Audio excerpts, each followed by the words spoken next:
Well, I've tried masking it, but to get into these small, tight areas, first I tried with regular masking tape, hoping I could see through it enough to cut it around, and it just wasn't working. The black wasn't showing up enough through the masking tape. So then I went with the next idea, which was using the clear cellophane tape, and it just becomes invisible on there, and then trying to get these little things and then masking this little starburst here, it just isn't working. So what I'm going to attempt to do is channel my brother and use his paintbrushes and see what I can do to just paint around that. So wish me luck.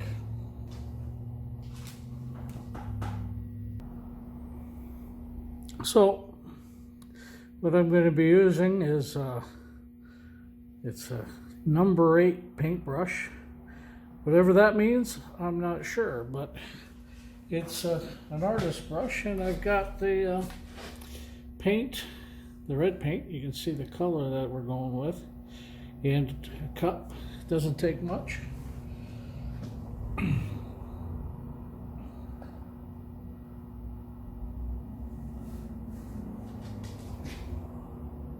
I hope I'm not in your way here.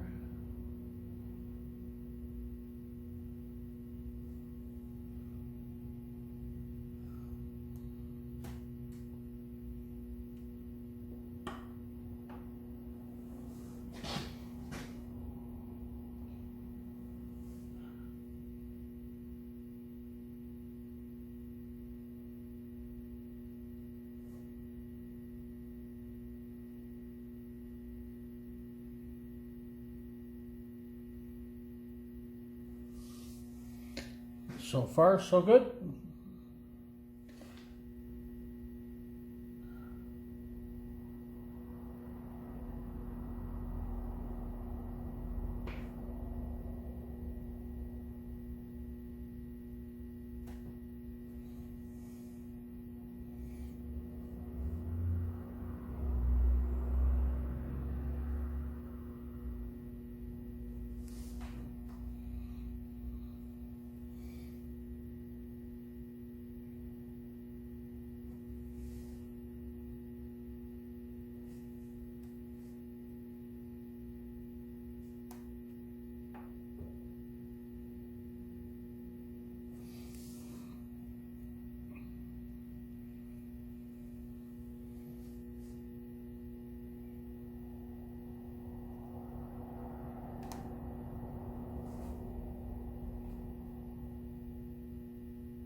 Well, what do you think?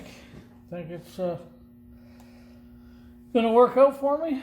I tell you, it's a lot easier than trying to mask. I know I tried using that masking tape, but it just wasn't working for me.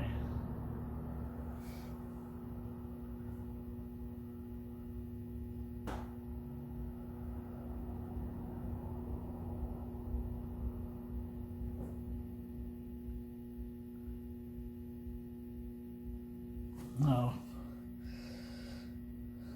I don't think it's going to matter too much if it's not exactly perfect, but I'd like to get it as close as possible.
You know, I was going to mention, one of the things I like to do when I'm painting like this is I can't work with gloves on to keep the paint off me. And so what I'd like to do is my own version of invisible gloves. And that's using the Blue Dawn dish soap, straight from the bottle. And I put a dollop about the size of a quarter in the palm of my hand, and I spread it over, wipe it all around, and let it dry. And it is, according to the commercials and all the ducks and stuff that it saves, is very gentle on the skin, and is dries to you can't even tell you have anything on there. So and then once you do, if you do get some paint on you or whatever, when you go to wash your hands, all you got to do is run them under water. Warm water is better, I guess. And then your hands will lather right up. And by having that soap dried to your skin there, it doesn't allow the paint or anything to stick to it, or grease, or so anyway, that's just another tip. Hopefully you find some use in that.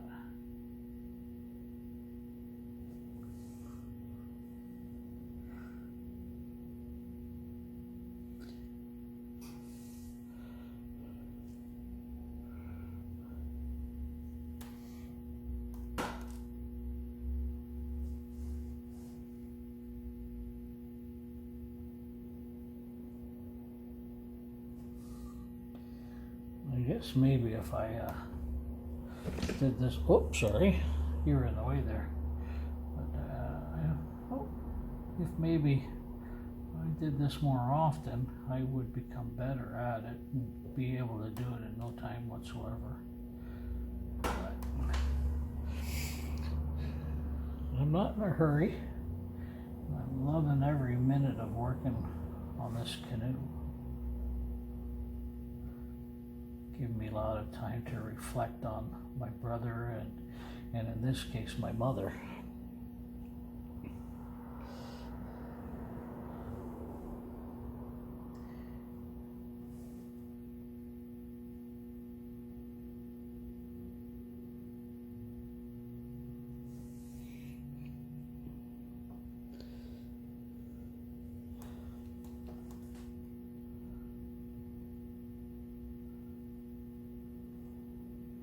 I hope you're not finding this boring, but if you are, feel free to fast forward through this.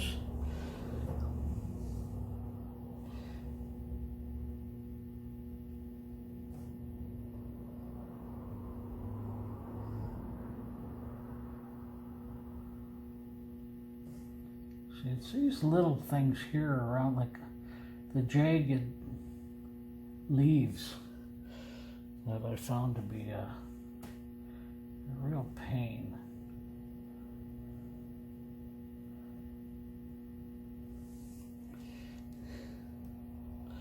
I guess I should get back into the center of this here before I have wet paint down below and end up with it all over and smearing it.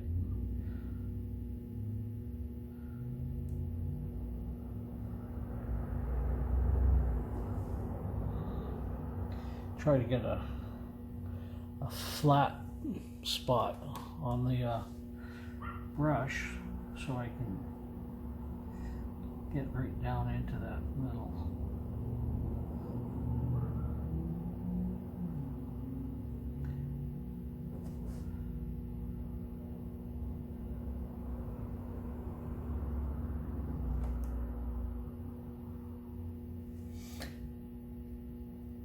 I used to love watching that artist Bob. I can't think of his last name at the moment, on PBS, where he did the paintings all in one show, and he would talk while he was doing the painting.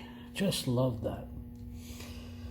So, in honor of Bob, maybe we'll put this little tree right here. Let's make it a dead tree. Yeah, a happy little dead tree.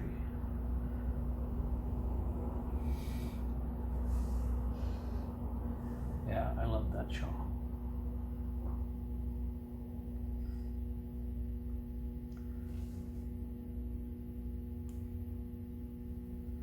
Yeah, feel free to let me know in your comments if you used to watch that show too.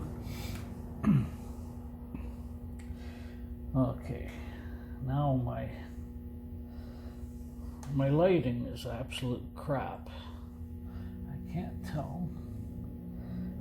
Oh, whether that's base color or I don't know. What do you think? Is that base color in here, or is that leaves? Maybe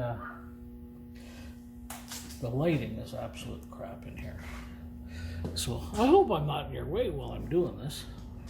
It's kind of hard to be looking through the camera. Let's see. I'm probably right in. Oh, you know what? I'm just going to pause here for a second.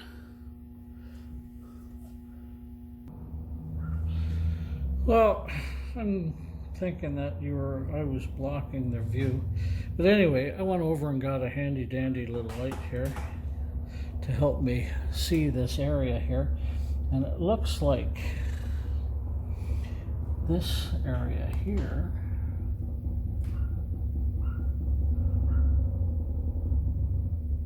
I believe this is the stem and this is the hole through here.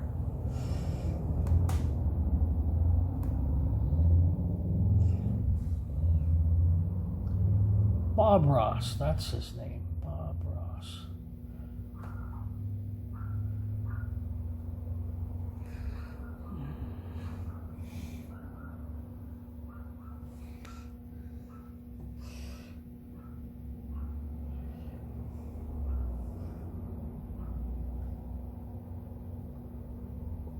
It's funny how those paintings that he did were all the rage back then. But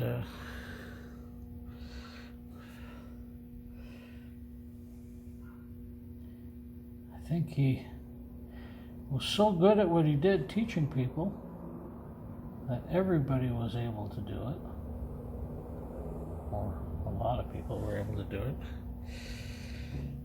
And it just flooded the market with these paintings.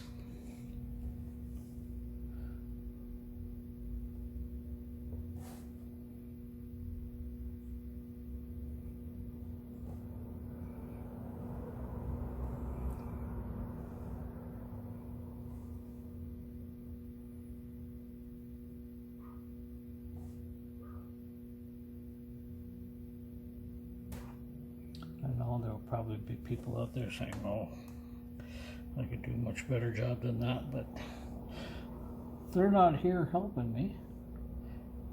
And if they could, I certainly would solicit their help. But like I said, I'm having fun.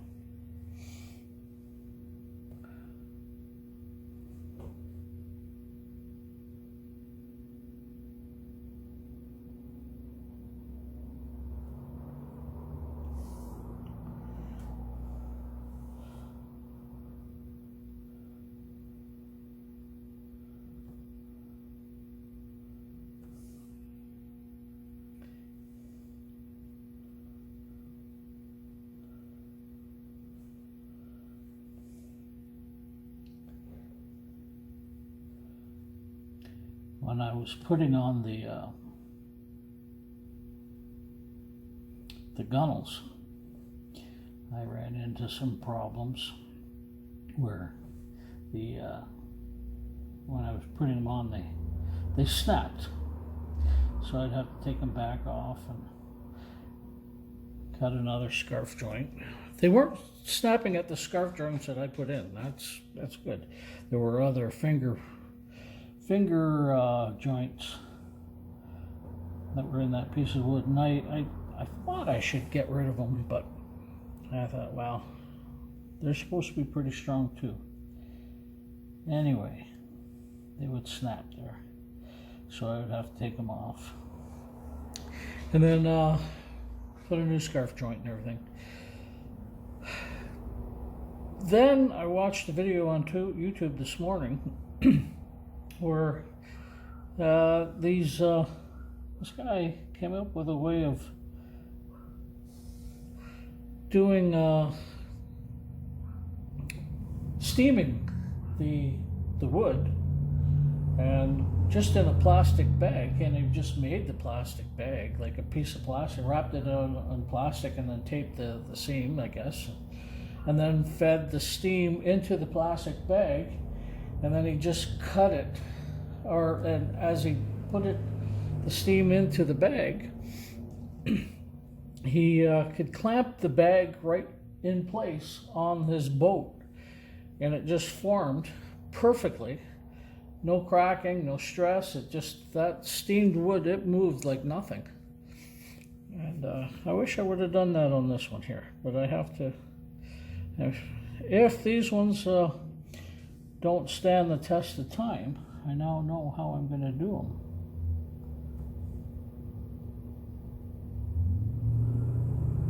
Sorry, I got off track, off topic there for a minute.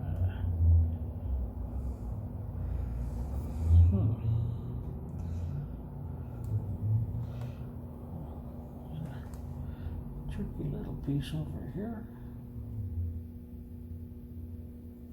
There we go. Here.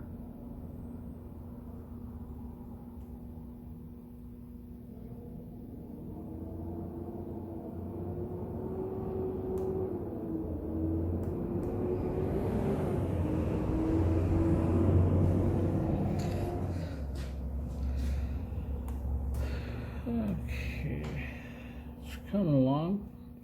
You know what? This is actually going a lot faster than when I tried masking it.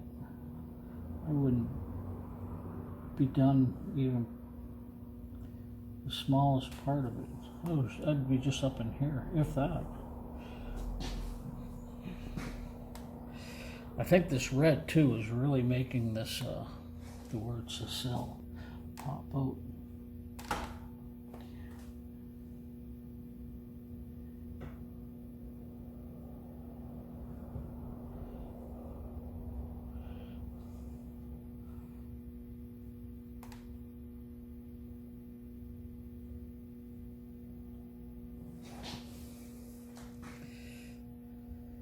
Doing this kind of thing, it just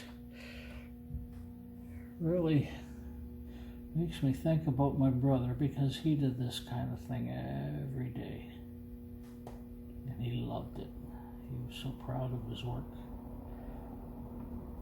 Humble but proud.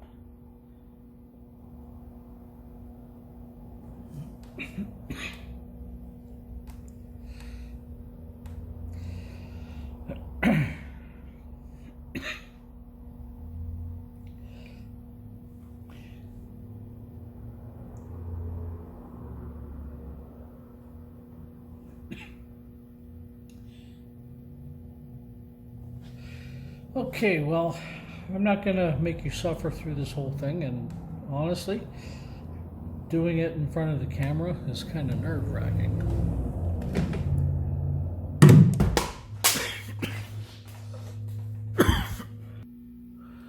Okay, well, I'm all finished, and turned out pretty good, I think. Now it's going to be easy to paint around there without destroying that artwork. I really like the way it turned out, and I think my brother would be proud and very happy that I was able to save his artwork.